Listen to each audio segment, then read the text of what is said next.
Hey, I'm Luis. And I'm Joel. And we're Twin Tribes. You're watching MusicFiends.com.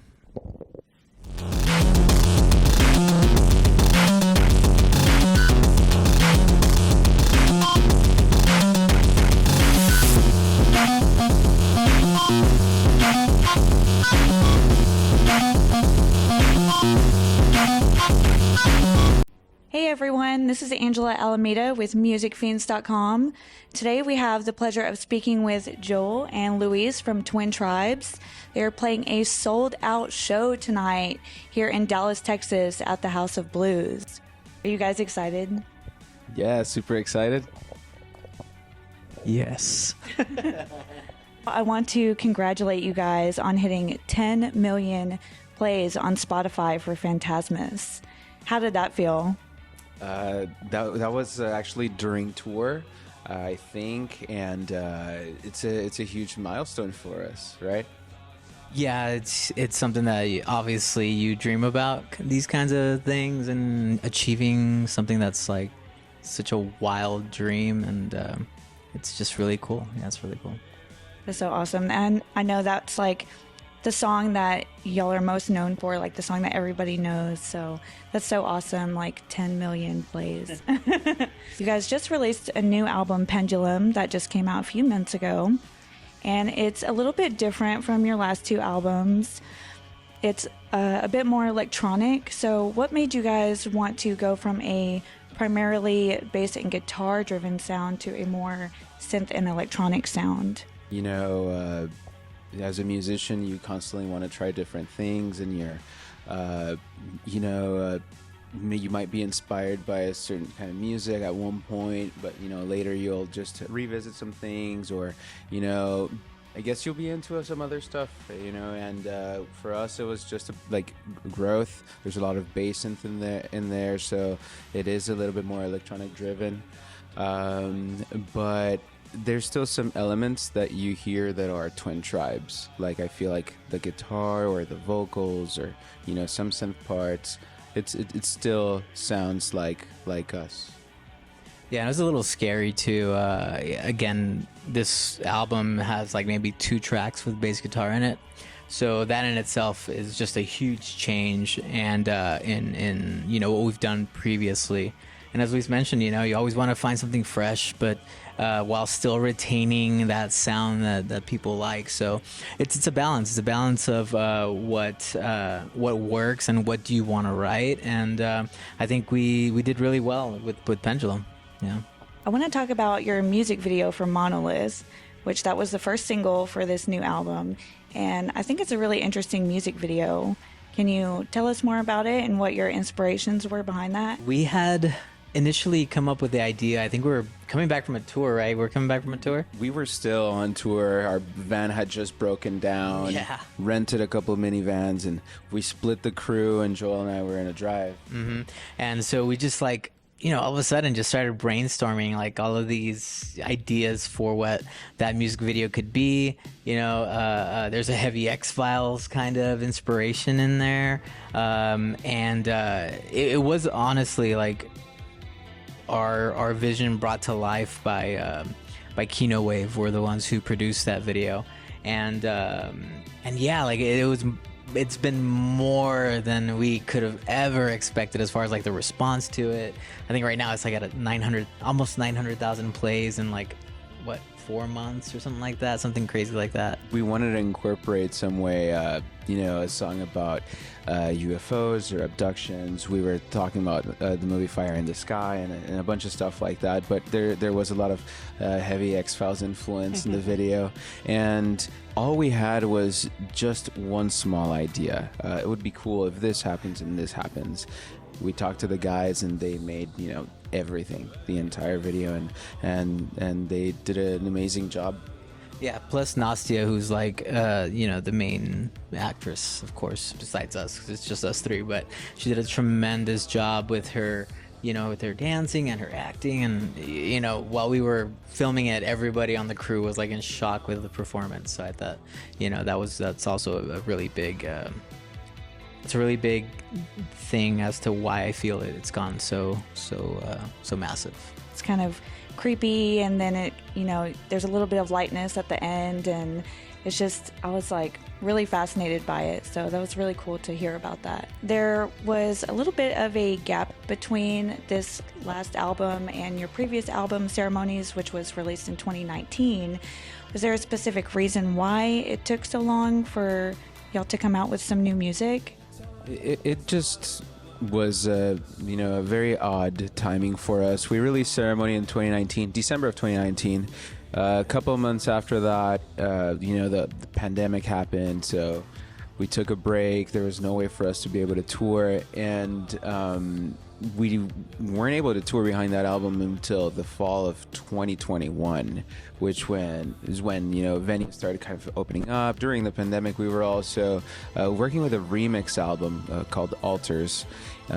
So we were able to release that as well. So it was just kind of like an awkward situation for us. Anybody who's followed us since like the beginning knows that we are a heavily touring band. Like that's what we do. Like that's how we've built up our fan base for the most part. And so yeah, like it was a combination of us kind of like saying, it's time. Like it's been so long, and that people have been waiting for new music, and then plus we were supposed to go on tour with another band, and then that didn't happen. So like it was just like a perfect kind of like situation for us to finish and well, create and finish Pendulum, because otherwise it would have been tough. It would have been tough to finish that. Yeah, definitely 2020 and those following couple years were hard for a lot of bands and artists, but we're glad that y'all were able to come back around and finally get some new music out that we're really excited about. That was another thing that I wanted to mention. Y'all tour so extensively, and I'm sure that has to be difficult at times, like mentally and emotionally, being away from your families for so long. How do you guys deal with that, and do you think you would ever bring your families on tour with you if that was ever a possibility? Yeah, touring's difficult, especially the first couple of years of us in the band. We had to sacrifice a lot of holidays, Christmas, and whatever 3-day weekends we had. We sacrificed them for shows. So right from the very beginning, it was something very difficult, but that we always knew. We always had that in mind, right?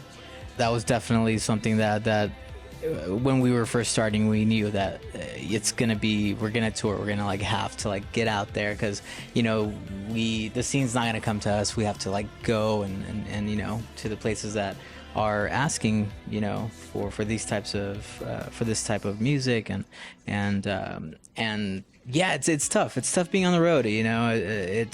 Things come up, a lot of stressful situations, but over the past 5 years that we've been doing it, we've kind of like developed just like a good system, I think, at this point, and so it's a little easier for us on the road. But of course, we also have a good support system back home. We wouldn't be able to do this if it wasn't for our family members and our loved ones back home, kind of like keeping home, right? And so yeah, we're I think I could speak for Luis in saying we're very grateful to them for that.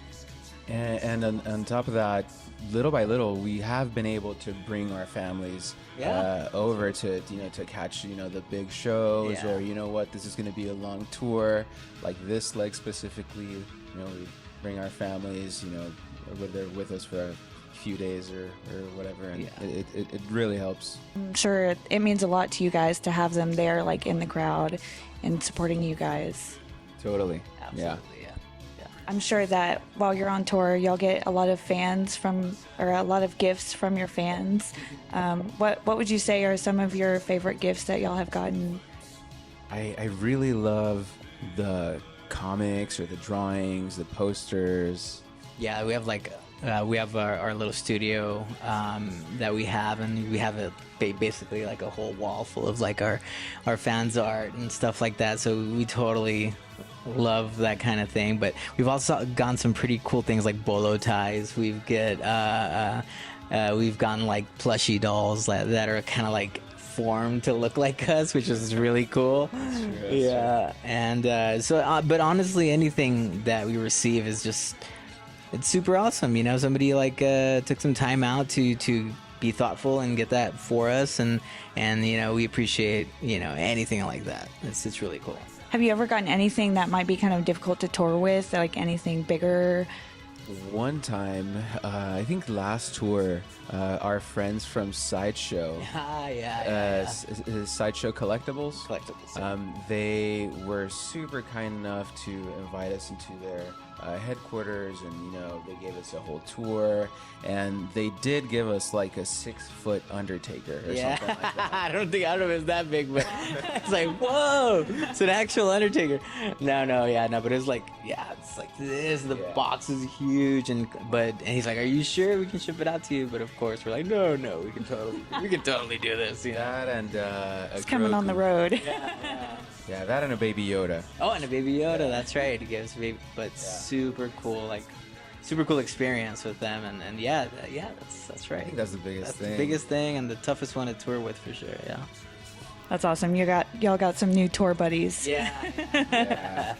Every time I have come to see you guys, you're playing bigger and bigger venues, and you're always selling out shows, which is amazing. Has there ever been like a specific moment where you were like, this is it, like we've made it, or just kind of like a wow moment? I feel like it happens, and throughout our career it happens, and then something else tops it off, and then we were like, whoa, this is awesome, we sold out this show, and then a couple of months later, a year later, we top it and we did this. Now it's like a bigger room or whatever. So there's been quite a few, and I think probably one of our biggest one was the beginning of the tour, which was selling out the Fox Theater in Pomona. That was definitely, I think, another big one. That's exactly what I was gonna say. The Pomona show, just at the end, kind of like, because it was a back-to-back 2 days at the Fox Theater, and of course the second night was sold out. And at the end of that, like, just once we're done, like, we've done all this practicing, we've created this album, and we had been just working at it so hard, and for it to pay off kind of like that, and to hear the crowd and see the crowd, and our families are there and our friends are there, because our friends are in our crew, and the bands that are on our shows are all friends. So it was a beautiful feeling, and honestly, like, the most validating, I think, up to this point.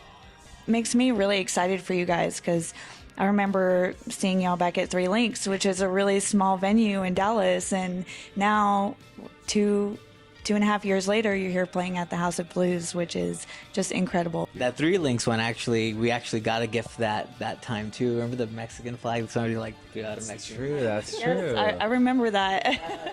Yeah. So that was cool. That Mexican flag and our logo on it. So still in our studio. Still in our studio. Yeah, still in our studio. Actually, my best friend is the one who gave y'all that flag. No way. Yeah. Her name is Pope, and she is like my bestie. So she is going to be over the moon to hear about that. That's so cool. One of the more memorable ones, that's for sure. Yeah. I love that. You guys have also gotten some really big opportunities to play big festivals like Cruel World Fest in LA. Y'all got to play with some pretty big name artists like Susie and Billy Idol. How was that experience, and did y'all get a chance to meet any of those artists? We were in both festivals in this whole little camp, and right next to us is like Gary Newman, and then I think it was Gang of Four, and then in Dark Warriors I can't remember because I was fangirling, but it was very difficult to say hi to someone because I'm super shy, and Joel's kind of the same way, so yeah. I mean, we walked around and saw really cool people. Like I saw, oh, look, there's Billy Idol in his trailer and he's playing with his kids, and I think that's really cool. And I walked out of I think it was Darker Waves. No, it was Cruel World, right? Yeah. Cruel World. Walked out of the Cruel World kind of like backstage artist camp, and like walking in is like David Draymond from like Disturbed, which is kind of like weird, but like he was there enjoying the whole thing, and so it's cool, like it's humbling, like those kinds of things. Like, what are we doing here? Like, what is going on? Heavy imposter syndrome, but it was just experiences we'll never forget. Totally. I did get to say hi to someone, and that was just DEVO at the end of the night. Yeah. They were walking, and I was just like, great set. And they're like, "You got it, kid." Exactly. That's so awesome. You got to love those like experiences where you're kind of just like, well, that could have went better, but Yeah. at least you had the guts to say hi. Oh yeah. Yeah. Totally. We know some of the artists and bands that have inspired your music. Are there any other creative individuals that have inspired you, like any artists or authors or anything like that that helped create your vision for this new album? Yeah, I mean, I think we find inspiration where we can kind of take it, right? I know when we were kind of writing lyrics, like I had like a little note thing on my phone where if I hear anything that is like, that I feel, hey, that's a pretty cool like word, or that's a pretty cool couple of words or phrases, I would just write them in this note thing, and then we'd share notes together. So we're inspired by like movies and reading and of course music as well. But yeah, that's kind of like one of those things that if you just you find the inspiration where it's at, and when it strikes, you just kind of like hope that you are in a position to be like, okay, let me write this down, or let me sing this lyric or this melody or whatever. Yeah, that's I think that's how it went for me anyways. Yeah. Same for me. Sometimes I'll just be, creating riffs and something happens. Sometimes it doesn't happen. Specifically talking about, influences and things like that. I mean, I'm a huge Johnny Marr fan, so my guitar tone is heavily influenced by that. Aside from rock en español, then there's a, like Soda Stereo and Caifanes. I feel like when we released this album, some people have said, I really hear this in this song, I can really hear this there, and that's amazing to me because it's really cool when you can pinpoint things like that in music. We know that your Mexican heritage is a big part of who you are as a band, and I know that means a lot to your fans who are also Mexican, knowing that they have someone to look up to like them who is doing so well and thriving in the scene right now. What does that mean to you guys? How does that make you feel? It's really cool that the fans identify with us, and we're really proud, and it's a big honor for us to be waving that Latino or Hispanic flag in the scene, in the country, everywhere we go. So it's a big deal for us. Yeah, and it does. Yeah, it's huge. It means everything. It's not only something that we're proud of. It's something that we know is a big responsibility to be able to have people kind of looking up to us and saying, hey, like that's something that I want to do that, or I'm inspired to make my art because of me seeing you, and that representation is just it's amazing. It's amazing. We're going to be for the first time going to like Mexico and Latin America in these coming months, and some of those it's one of those things that we've been super excited about. Like we're very excited to be out there and to meet all of our fans in Latin America and in Mexico, and yeah, nos vemos muy pronto. Claro. I'm excited for the tacos. I'm excited to play over there and to visit, all the places that we haven't played. So it's gonna be exciting. Yeah. I actually have one more quick question.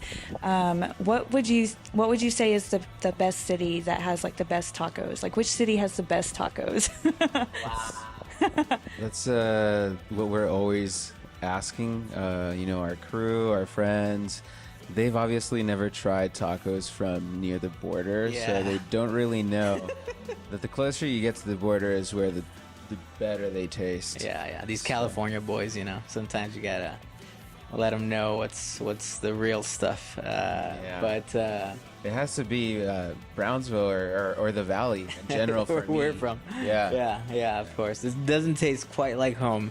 Anywhere you've been, anywhere you've traveled, we've had tacos in Sweden. We've had tacos in Sweden. Yeah, and that what's the name of the taco spot? La Neta. So and that was like, it was still really good. It was like very authentic. Had the music, had the people and the cooks and everything, and it tasted authentic. But of course, tacos from home, you just can't beat it. Where you're from is pretty close to Mexico, so it's like Yes. you tacos from Mexico. That just has to be the best. Yeah, there you go. You'll get to experience it one day. Yeah, sure. Yes. Absolutely. Yeah. Thank you guys so much for your time. And if you want to shout out your social media real quick for people to follow you. Sure. Instagram is at twin_tribes. Facebook is just Twin Tribes, and you can pretty much find us on any music streaming service. And we have our website, twin-tribes.com, to keep up with us.